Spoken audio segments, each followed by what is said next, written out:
Okay, so I need to ask you guys a favor really quick before I dive into the story. It'll help me out, so thank you. I just want to do a quick survey. Can you scream or make some noise if you've heard the name Joan of Constantinople before? Joan of Constantinople. Yes? Okay, cool. Thank you guys. All right, into the story. So, I'm standing outside the Boleyn with this 17-year-old girl who is a doppelganger of me at 17. I've been walking her and her brother and her mother around Amsterdam and telling them these stories about women in Amsterdam history, and I swear she is giving me flashbacks.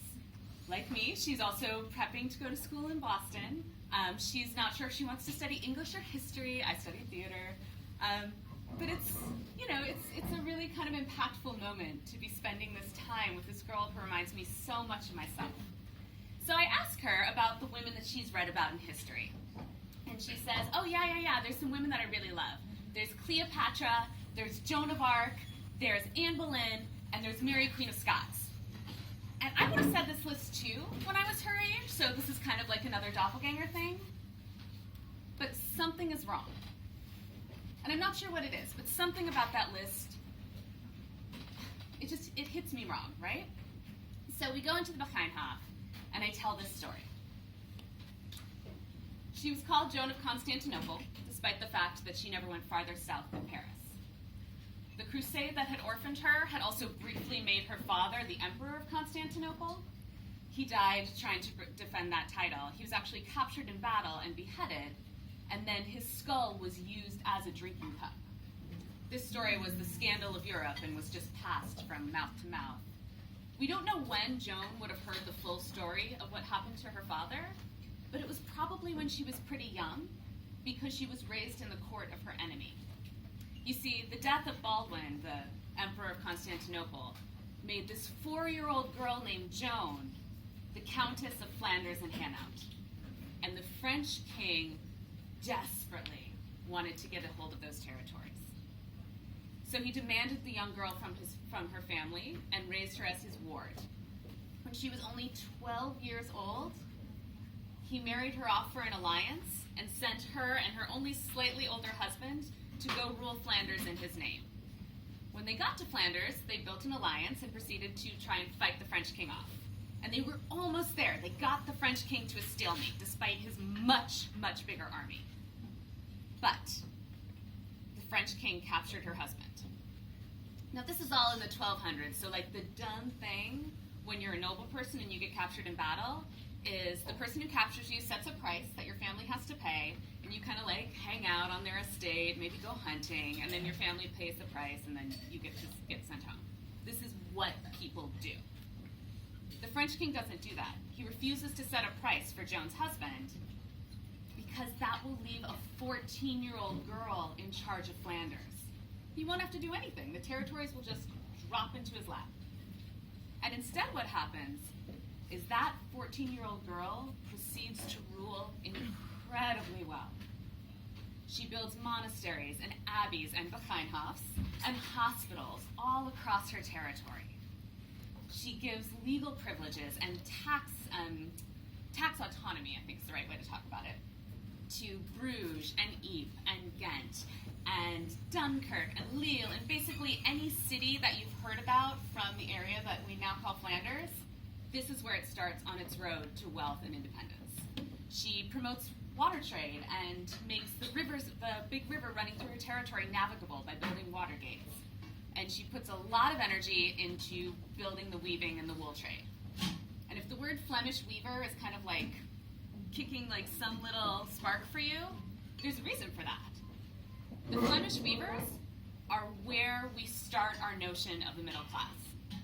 They were the first people who were strong enough to say that nobles aren't there because God wants them in charge.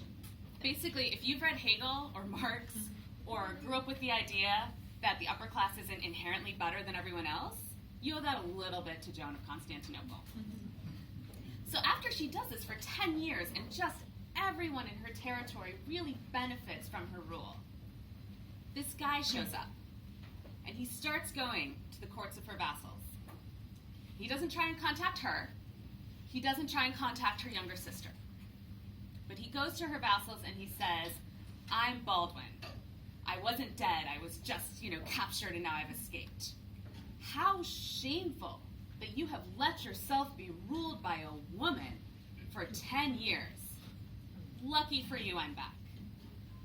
And one by one, her vassals fall away.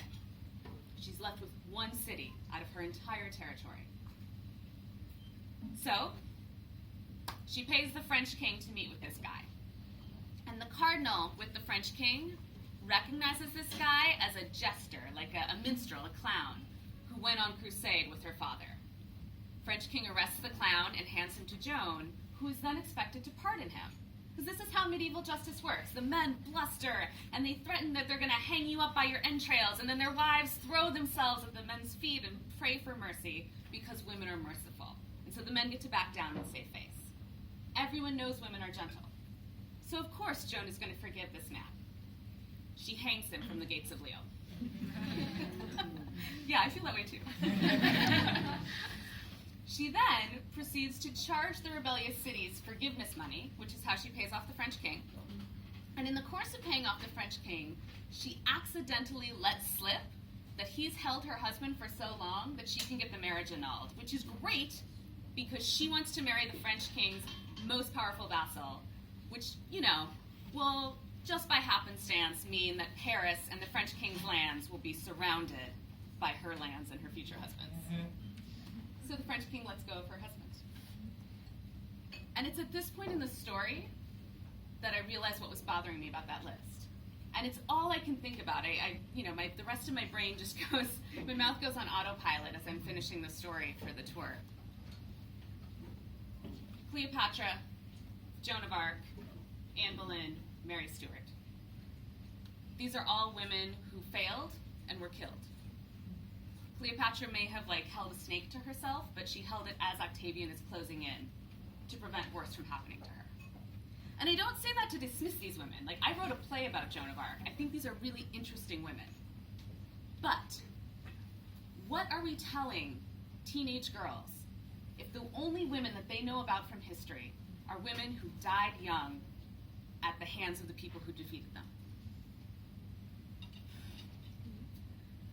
When I was this girl's age, when I was in theater training school, me and the girls my age, we talked as if the next 10 years were the rest of our lives, as if that was all we had to accomplish everything we wanted to do.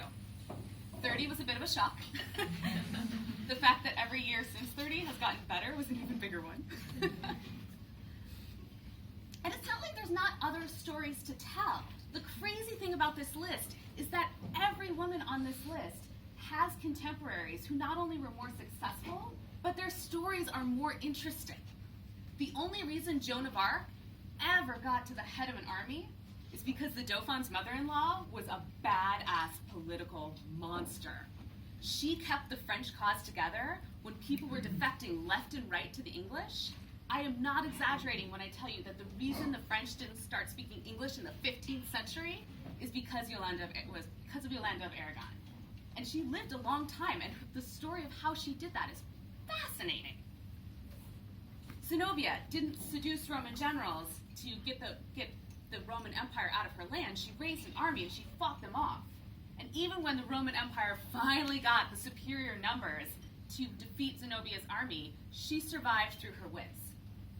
Anne Boleyn got her political acumen from Margaret of Austria, who ruled the Spanish Netherlands right at the time where the Reformation was kicking in.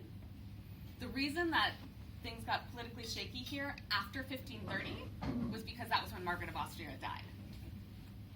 Who am I missing? Oh, Mary's Queen of Scots. She's often held up against her cousin Elizabeth because Mary was married, 3 times? And Elizabeth was never married. And personally, I find that a little bit offensive because if even rulers are subject to the virgin whore complex. Also, it's kind of offensive because Mary's whole story is surrounded by these really interesting women. Her mother, Marie de Guise, and her first mother-in-law, Catherine de Medici, both spent decades in cutthroat politics as foreigners.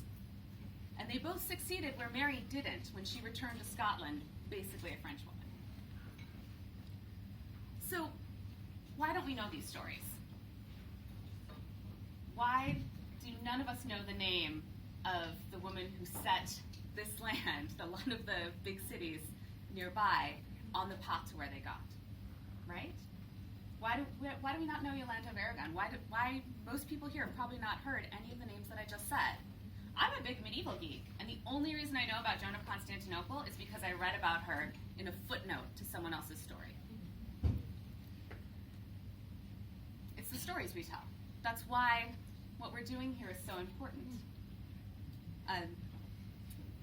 Towards the end of the medieval era, the chroniclers started talking about Joan as if the fake guy was true. And the 19th century romantic writers had a field day. This is despite the fact that they knew the name of the guy who pretended to be her father.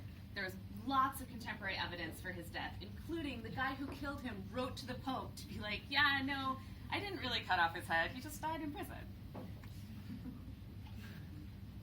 So when Sahand invited me to start telling the stories here, the idea was like, stories from the underground. And I love it, because I love hidden history. I love stories that we haven't told. And I don't quite understand why I'm telling you a story of a very powerful woman who ruled a bunch of territory, had an incredibly successful reign, and among other things, was the patron of the first books that were written in what we would now call Dutch. I don't know why these are still underground stories. I can't wait for the day when these aren't underground stories. But I do know that the first step is telling stories, and then we as audience demanding stories in which women aren't props or screens to be projected on. We're human beings, which means we're complicated and we're messed up, and we go the whole range of morality from very evil to very good, and the whole range of complexity, and I can't wait to hear more stories like that.